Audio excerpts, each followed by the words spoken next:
Les gars, c'est Celine et t'as 5 secondes pour trouver le personnage avec ses dessins dans l'arc Saiyan de Dragon Ball Z à partir de maintenant.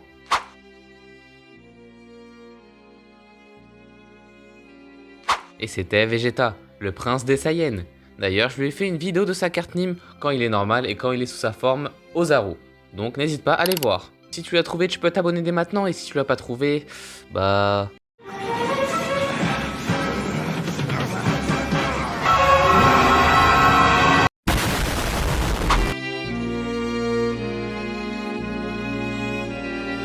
Bonjour à tous, c'est Celine et aujourd'hui je vais faire la carte Nîmes du jeune Saiyan, j'ai nommé Gohan.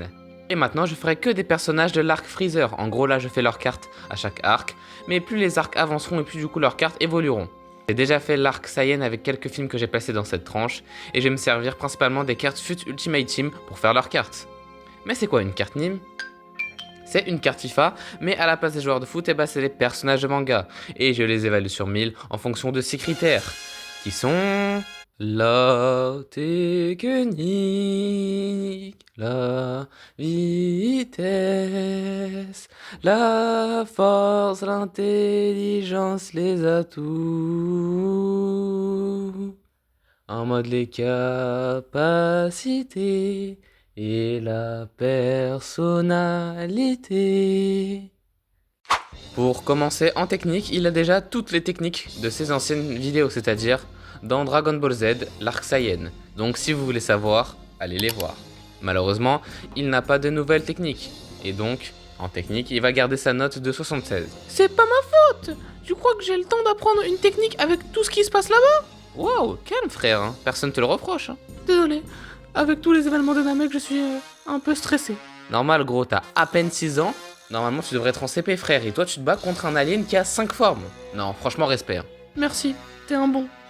En vitesse, pendant l'arc Freezer, Gohan est encore un combattant en plein développement, mais il possède déjà une vitesse impressionnante, bien qu'inférieure à celle des Saiyans expérimentés comme Goku ou Vegeta. Lorsqu'il sauve Dende des griffes de Dodoria, Gohan fonce à une vitesse fulgurante et assène un coup au visage de Dodoria avant que celui-ci ne réagisse. Cette rapidité est confirmée par le fait que Dodoria, pourtant plus puissant, ne parvient pas à les rattraper. Malgré la différence de puissance, Gohan évite plusieurs attaques de Rikum en utilisant sa vitesse. Mais Gohan a eu une montée en puissance sous l'effet de la rage. Après avoir vu Krillin se faire transpercer par Freezer, Gohan explose de colère et se jette sur lui à une vitesse impressionnante. Il balance une multitude de Kikoa en rafale et Freezer a du mal à réagir immédiatement, prouvant que Gohan a eu un pic de vitesse boosté par la rage. Freezer finit par reprendre l'avantage, mais cette scène montre que Gohan peut surpasser temporairement un adversaire bien plus fort grâce à sa rapidité. Il mérite donc amplement la note de 205 en vitesse. En force, Gohan n'a pas encore atteint son plein potentiel, mais il possède déjà une force physique et énergétique impressionnante, surtout lorsqu'il est en colère. Lorsque Gohan et Krillin arrivent sur Namek, ils rencontrent le grand chef Namek Guru. Ce dernier, voyant le potentiel latent de Gohan, utilise son pouvoir spécial pour libérer une partie de sa puissance cachée. Sa force et sa vitesse augmentent considérablement, son énergie vitale, le Ki, devient plus puissante, lui permettant de mieux rivaliser avec des ennemis plus forts, à tel point que Vegeta a confondu le Ki de Gohan avec celui de Goku tellement il était élevé. De plus, dans cet arc, ce qui fait principalement la force de Gohan, c'est qu'il a des explosions de colère. Après avoir vu Krillin se faire transpercer, Gohan explose de colère et déchaîne une vague d'énergie surpuissante avec un Masenko impressionnant. L'attaque est si puissante qu'elle projette Freezer au sol. Une prouesse énorme puisque même Vegeta avait du mal à le blesser. Cependant, Freezer revient indemne, prouvant que Gohan manque encore de puissance pour rivaliser pleinement avec les ennemis les plus forts. Il mérite ainsi donc la note de 213 en force. Autour de l'intelligence. Pendant l'arc Freezer, Gohan démontre une intelligence remarquable à plusieurs niveaux. Son sens de l'observation lui permet d'anticiper les stratégies ennemies et de réagir rapidement, notamment en venant en aide à Piccolo lorsqu'il est en danger face à Freezer. De plus, Gohan fait preuve d'une intelligence émotionnelle et morale forte. Contrairement à Vegeta, il se soucie sincèrement des Namek et insiste pour protéger Dende, prouvant qu'il ne pense pas uniquement en termes de force brute.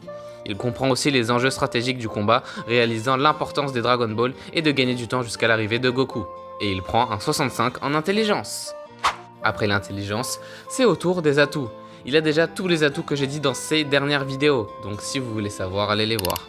Il est très rapide, très fort, intelligent, il possède l'armure flexible de Freezer permettant un confort et une adaptabilité agréable, et le chef des Namek a libéré son potentiel caché, ce qui a affûté ses sens, sa force et sa vitesse. Et donc, un 105 en atout lui est acquis. Et pour finir cette carte Nîmes, je vais terminer avec sa personnalité. Pendant l'arc Freezer, Gohan se distingue par sa grande compassion et son courage exceptionnel, bien qu'il reste encore naïf et impulsif.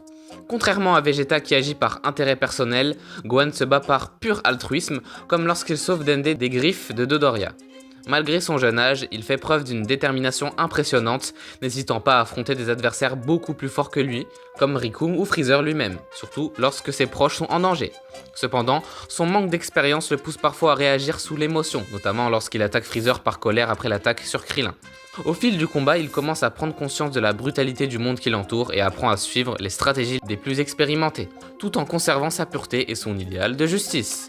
Et donc, il a un 86 en personnalité. Pour finir cette vidéo, voici la carte Nîmes de Sangohan dans l'arc Freezer. Juste en dessous de sa note, il y a son type, c'est-à-dire si c'est un héros ou un méchant.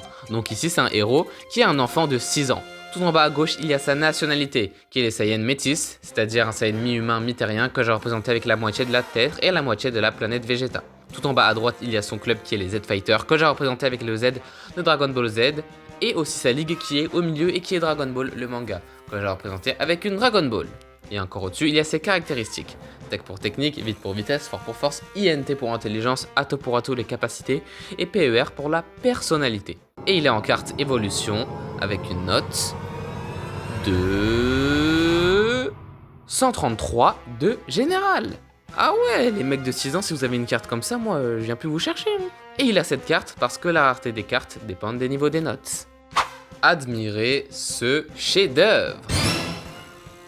Bon, bah du coup c'est la fin de la vidéo, lâche un petit like si t'es d'accord avec moi pour une notation de cette carte et abonne-toi pour voir les cartes Nîmes de tes personnages préférés.